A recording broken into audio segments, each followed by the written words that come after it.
Sega.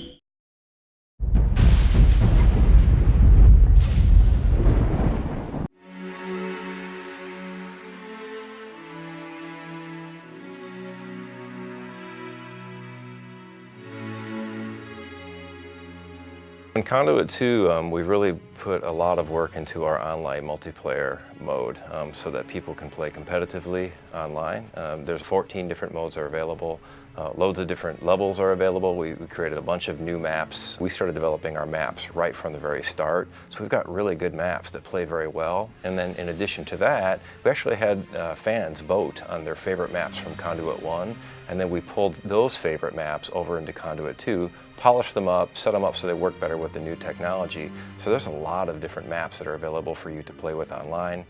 You can use different weapon loadouts so that you can choose different upgrades for your suit, different weapons that you can take with you into the multiplayer game. And you could face off against each other using headbanger headset to talk to one another and just have a great time blasting the heck out of each other.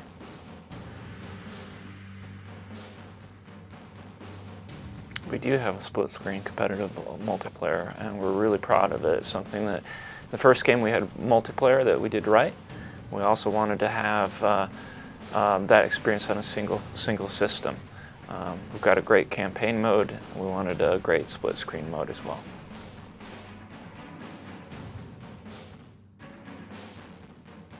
There's this really cool new mode in Conduit 2 called Invasion Mode, and basically 4 people can get together and play split screen on the same console and cooperate with each other to fight waves of monsters. And then as you're defeating all the different monsters, they keep coming at you harder and faster, and as you defeat them, they give you credits that you can use to purchase items later in the game. There are over 20 different weapons in Conduit 2, each of them with their own unique firing abilities. They all have a primary and secondary fire mode. Some might have a charge mode, some might have a secondary like a scope, and then each of the weapons is tailored so that it works really well for the Nintendo Wii. A couple of my favorites are the Arc Eclipse, which allows the player to go invisible for periods of time. It's really a very stealthy weapon. The Aegis device is a lot of fun as well. It's very neat. It's a shield weapon, collects all the armament of the enemies that are firing projectiles at you, and then you can focus those and shoot them back at your enemies. And I would have to say that my 2 favorite weapons in Conduit right now are probably the Hive Cannon. Hive Cannon is cool because it's actually a living insect that Mr. Ford pops onto his arm, and you feed it an egg, and then basically the egg hatches inside the weapon. And the great thing about this gun is that your enemies are really pretty helpless against you because you're just spattering them all over and totally juggling them in front of you. And then another weapon that I really like in Conduit 2 is the phase rifle.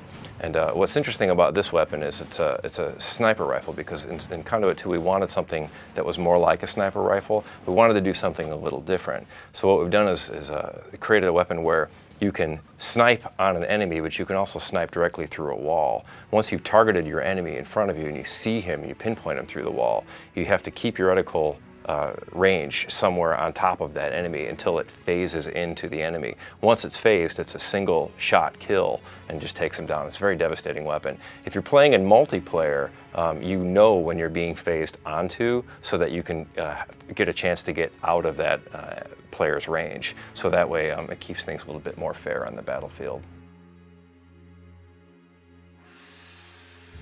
It was really important for us this time to have genuine, legitimate bosses. In the first game we had larger enemies, more hit points, but they weren't really multi-stage bosses.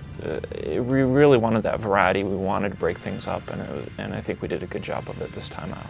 There are a number of really great bosses. The Leviathan is definitely one that's tremendously cool. He's this big biomechanical snake that the player has to whittle away at.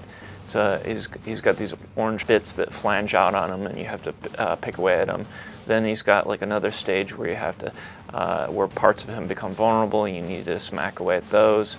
And then finally you need to electrify him through completing a circuit of multiple electrified harpoons.